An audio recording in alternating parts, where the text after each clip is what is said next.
ဒီနေ့ကတော့ podcast and chill daily ပါ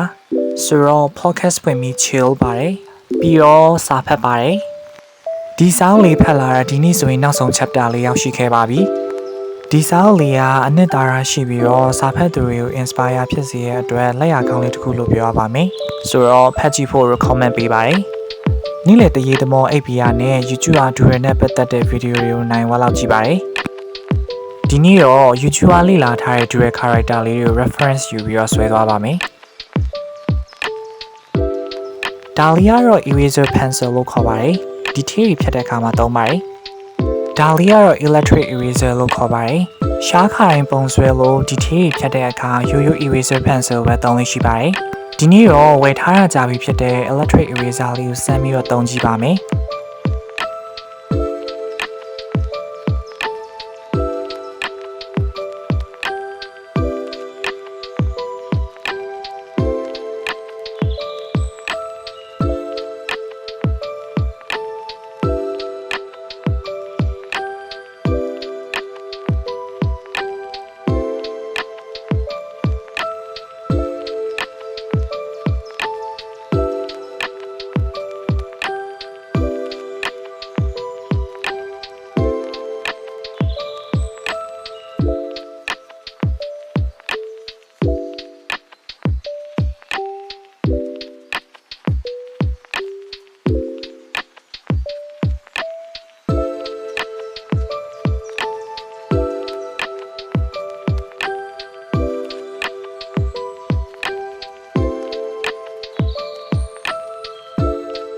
electric eraser ကိုသုံးပြီးပုံတွေကိုဖြတ်တဲ့အခါမှာရိုးရိုး eraser pencil နဲ့မတူဘဲသုံးရတာအဆင်ပြေချောမွေ့ရဲ့အတွက်မစိုးဘူးလို့ပြောရပါမယ်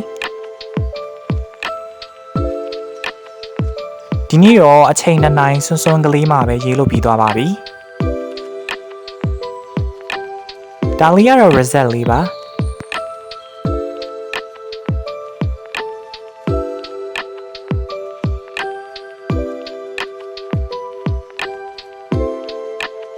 Day 46 vlog ရတဲ့လောက်ပါပဲခင်ဗျာအဆုံးထိကြည့်ပြီးရတဲ့အတွက်ကျေးဇူးတင်ပါတယ်